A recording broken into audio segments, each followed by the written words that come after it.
Paris, May 1937.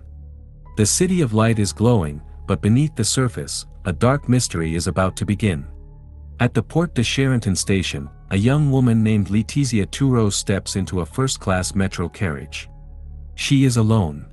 The train moves through the dark tunnel for only 60 seconds. When it reaches the next station, the doors open, and the world is shocked. Laetitia is found slumped in her seat, a victim of a crime that seems impossible. There was no one else in the carriage. No one was seen leaving. In just 1 minute, a life was taken in a locked room moving through the earth. This is the story of the perfect crime, a mystery that has baffled investigators for nearly a century. Let's go deep into the well.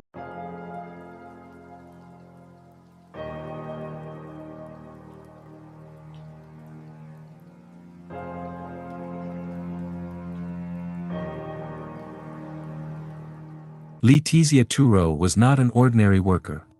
To her neighbors, she was a quiet widow from Italy who worked in a factory making shoe polish. She lived a simple life in a modest apartment. But as the sun went down, Laetitia changed. She was known to visit expensive nightclubs and dance with powerful men. She wore elegant clothes that a factory worker could never afford. People began to wonder where her money came from. Was she just a woman enjoying the nightlife, or was she hiding a much deeper secret? The investigators soon discovered that Laetitia had many identities. She spent her days in the dust of the factory and her nights in the glamour of the Parisian elite. She was a woman who lived in the shadows between two worlds. This double life made her a target for many different groups. In the tense atmosphere of 1930s France, secrets were a dangerous currency. Laetitia was playing a high-stakes game, and she was moving among people who did not value human life. She was a beautiful puzzle that the police were only beginning to understand. On the evening of May 16, Laetitia was seen walking quickly toward the metro station. She looked calm, but she was focused. She entered the first-class section of the train, which was almost empty at that hour. Several witnesses saw her sit down in carriage 104. They were certain she was the only person in that section. The train pulled away from the platform and entered the dark tunnel. The journey to the next station, Porte de Charenton, took exactly 1 minute and 20 seconds. It was a short, routine trip that thousands of people took every day. Inside that carriage, during those 80 seconds of darkness and noise, something quiet and surgical happened. There were no sounds of a struggle. No one heard a cry for help over the roar of the wheels. When the train slowed down and the lights of the next station hit the windows, the scene inside was peaceful from a distance.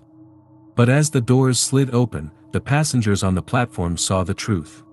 Laetitia was leaning forward, her head resting on her chest. A thin, professional strike had ended her life. The killer was gone, leaving no trace behind in the empty carriage. The police arrived at the station in record time. They were confused by the physics of the crime. Carriage 104 had no other passengers. The witnesses at both stations were firm. No one had entered or exited that specific carriage except for Laetitia. The doors of the metro were old and heavy. They could not be opened while the train was moving through the tunnel. There was no place to hide inside the small compartment. It was a classic locked room mystery, but the room was moving through a tunnel under the streets of Paris. The lead investigator searched every inch of the floor and the seats. He looked for fingerprints, for a dropped item, or even a scratch on the door. He found nothing. The strike was so precise that there was very little evidence left behind. It was the work of a professional who knew exactly where to strike and how to vanish. The public was terrified. The idea that someone could be taken in a crowded metro system, in broad daylight, without anyone seeing the perpetrator, sent a wave of fear through the city. People began to avoid the first-class carriages, looking over their shoulders every time the train entered a tunnel. As the police dug deeper into Laetitia's past, they found a document that changed everything. Laetitia was not just a factory worker or a socialite. She was a paid informant for the French police. Her job was to infiltrate dangerous political groups and report back on their activities. She was a spy in a city full of spies. This discovery explained her expensive clothes and her presence in high-end clubs. She was being paid to watch people, to listen to conversations, and to identify enemies of the state. This revelation turned the murder from a simple crime into a political scandal. The police realized they had lost one of their own assets. Laetitia had been moving in circles where people were experts in silence and elimination. She had likely discovered something she wasn't supposed to know.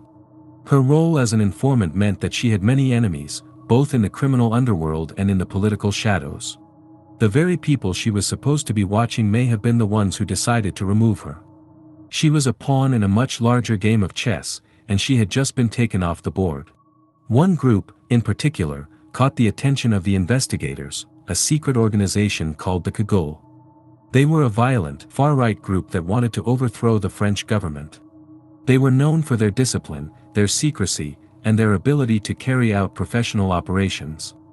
The police suspected that Laetitia had been sent to spy on them. The Cagoule operated like a ghost organization, with members in high places, including the military and the police force. If the Cagoule discovered that Laetitia was a spy, they would have seen her as a major threat.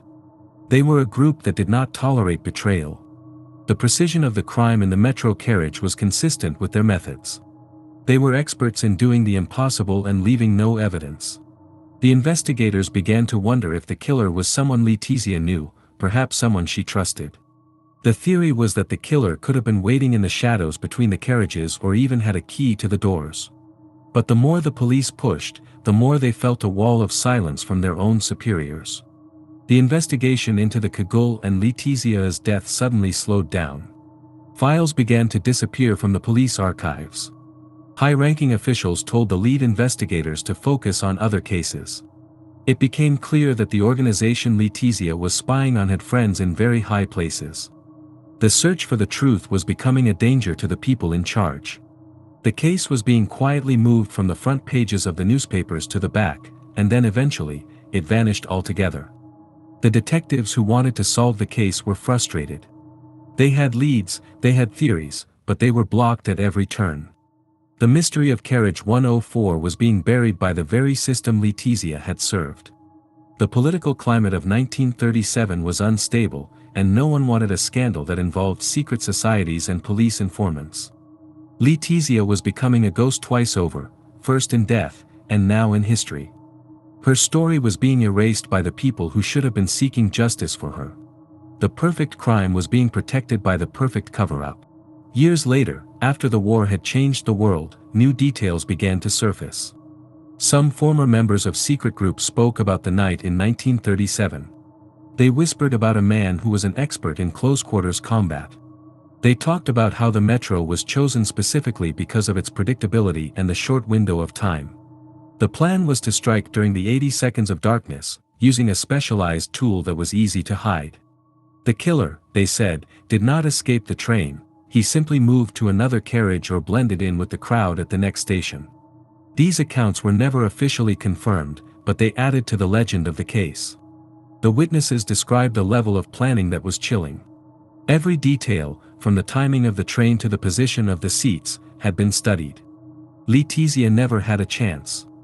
She was caught in a trap that had been built with professional care. These stories painted a picture of a city where every corner held a secret and where justice was a luxury. The case of the Metro murder became a symbol of the dark atmosphere that preceded the Second World War. Today, the Porte de Charenton station still exists, and thousands of people pass through it every day. Most of them have no idea about the tragedy that happened in Carriage 104. But for those who know the history, the station feels different. There is a weight to the air when the train enters the tunnel. The mystery remains one of the most famous cold cases in French history. There are no plaques for Laetitia Toureaux. She remains a figure in a black and white photograph, a woman with a secret that died with her. The case has inspired books and films, but the central question remains, how did he do it? The physics of the escape still don't make sense to many. It remains a reminder that some crimes are designed to stay unsolved. The ghost of Laetitia seems to linger in the tunnels, a reminder of a time when the world was on the edge of chaos. Her life, much like her death, was defined by the spaces in between, the space between two identities, two stations, and between the truth and the lie. The story of Laetitia Toureaux teaches us that the truth is often much more complex than what we see on the surface.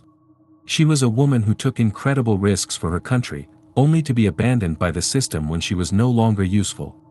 Her death was not just a murder, it was a symptom of a society that was breaking apart.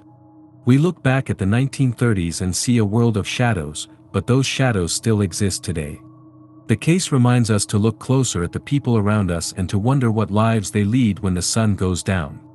Laetitia's courage and her tragic end are part of the history of Paris, a city that keeps its secrets well. As we leave the station and return to the light, we carry the memory of the girl from Carriage 104. Her story ends in the dark, but the questions she left behind will always be part of the high tunnels. The case of the Metro murder remains a perfect enigma, a puzzle without a solution. What do you think happened in those 80 seconds of darkness? Was it a political hit or something even more personal? Leave your thoughts in the comments and subscribe to stay with us for the next mystery. Thank you for watching. Don't forget. I'll see you at the bottom of the well.